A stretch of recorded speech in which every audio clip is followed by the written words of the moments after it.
നാട്ടിൽ നടക്കുന്ന കാര്യം മാത്രമല്ല, പിന്നെ വീട്ടുകാര്യങ്ങളും വീടിന് കൂടുതൽ അഭിവൃദ്ധി ഉണ്ടാകാനുള്ള കാര്യങ്ങൾ കൂടി ശ്രദ്ധിക്കണം.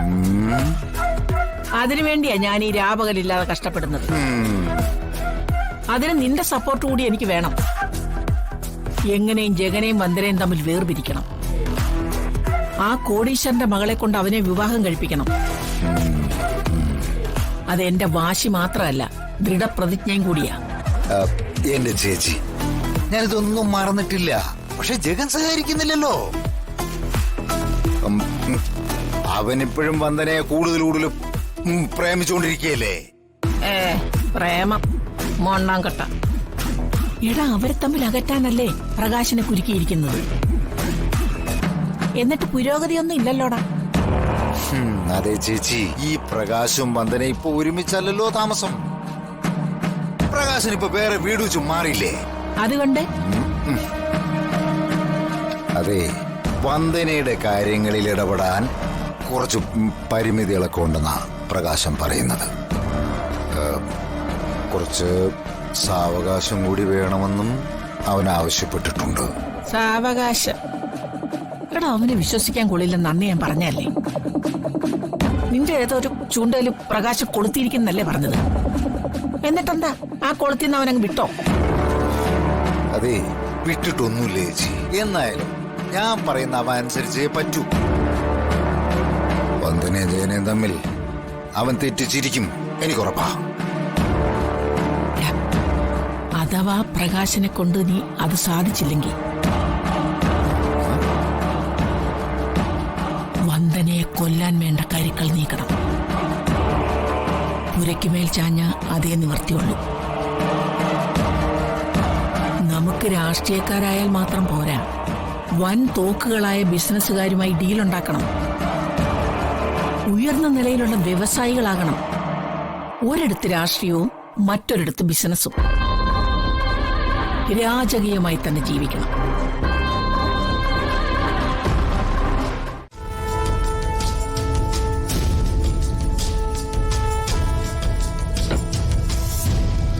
ഇതാണ് വസ്തുവിന്റെ പ്ലാൻ. 15 സെന്റ് ഉണ്ട്. അത് റെക്കോർഡിലാണെന്ന് നോക്കിയാ പ്രമാണത്തിൽ പറയുന്നതിനേക്കാൾ സെന്റ് കൂടാനും കുറയാനും സാധ്യതയുണ്ട്. കല്ലോട് കല്ല് പിടിച്ച് അളന്നാ മതി. സെന്റ് കുറവുണ്ടെങ്കിലേ അത് ഞങ്ങൾ സഹിച്ചു. അല്ലടാ, കൂടുതലുണ്ടെങ്കിലേ ആർക്കും വിട്ടുകൊടുക്കേണ്ട കാര്യമില്ലല്ലോ. എന്താ സാർ ഇവിടെ ചെയ്യാൻ പോന്നെ? എന്താണ് നടക്കുന്നതെന്ന് കഴിഞ്ഞ ദിവസം എനിക്ക് മനസ്സിലായില്ലേ? ഞങ്ങളെ നിങ്ങളുടെ ഓണർ ഭീഷണിപ്പെടുത്തി ഓടിച്ചത് നിങ്ങളും കണ്ടതല്ലേ? ഞങ്ങൾക്ക് അവകാശപ്പെട്ട വസ്തു കിളവൻ കൈയടക്കി വെച്ചേക്കുക. നടക്കില്ല. സർവേ ഓഫീസിൽ നിന്ന് ആള് വന്നിട്ടുണ്ട്. വസ്തു അളക്കണം. അതിപ്പോ മുതലാളി വന്നിട്ടില്ല. മുതലാളി വരാതെ അളക്കാൻ പറ്റില്ല. നീ പോയി പണി നോക്കണേക്കാ. അവന്റെ ഒരു മൊയലാളി. നിന്റെക്ക് ഈ വർഷാപ്പിന്റെ മുതലാളി മാധവൻ നായരല്ലടാ. ഞങ്ങളെ ആ മാധവൻ നായരുടെ മക്കളാടാ. സാറ് കുറുപ്പ് സാറുമായിട്ട് സംസാരിച്ചില്ലേ? സംസാരിച്ചു. അപ്പൊ കുറുപ്പ് സാറ് അളക്കാൻ പറഞ്ഞത്.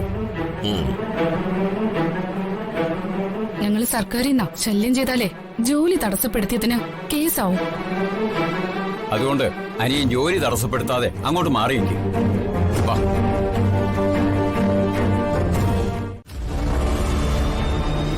എന്തെങ്കിലും പ്രശ്നമുണ്ടോ?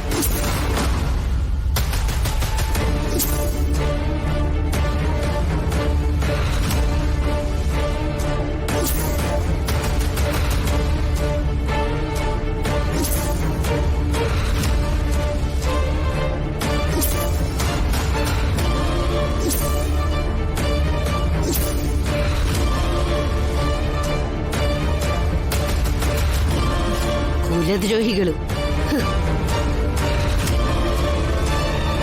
വയസ്സാം കാലത്ത് തന്തേം തള്ളയും വീട്ടിൽ നിന്ന് ഇറക്കി വിട്ടതും പോരാഞ്ഞിട്ട് അവരെ ശല്യം ചെയ്യാൻ പോകുന്നോ? ജഗ, എല്ലാത്തിനൊരു പരിധിയുണ്ട്. ആർക്കും ശല്യാവാതെ ആ പാവങ്ങള് ഒതുങ്ങിക്കൂടി ജീവിക്കുമ്പോ അവരുടെ കയ്യിൽ നിന്ന് പിടിച്ചു പറിക്കാൻ നടക്കുന്ന പ്രകാശേട്ടനെയും മനോജിനെയും അങ്ങനെ വെറുതെ വിടാൻ പാടില്ല. എന്തെങ്കിലും ചെയ്തേ പറ്റൂ. വന്ദനേ, നിന്റെ കൂടപ്പിറപ്പുകളായി പോയി. ഇന്നത്തോടെയെല്ലാം അവസാനിപ്പിച്ചാണ് ഞാൻ. എന്നുവെച്ച് അവർക്കൊരു മനസ്സമാധാനം കൊടുക്കണ്ടേ?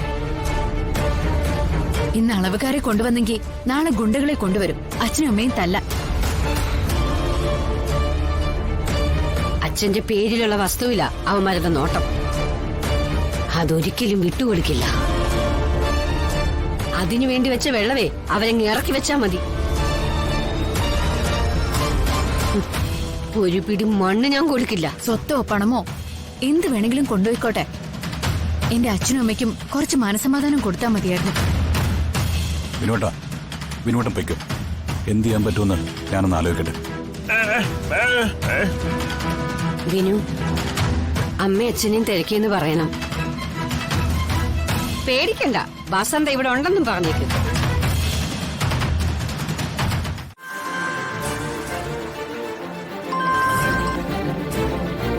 വന്ദനെ, സുചിത്രടുത്തി.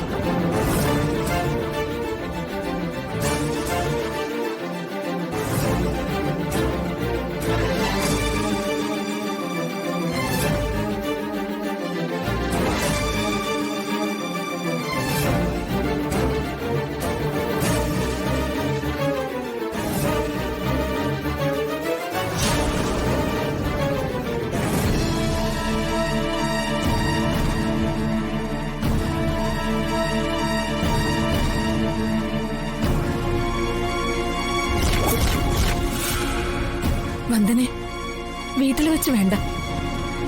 ഇപ്പോ നിങ്ങളെ കാണുന്നതിലും പ്രകാശേട്ടൻ വിലക്ക് കൽപ്പിച്ചിരിക്കോ.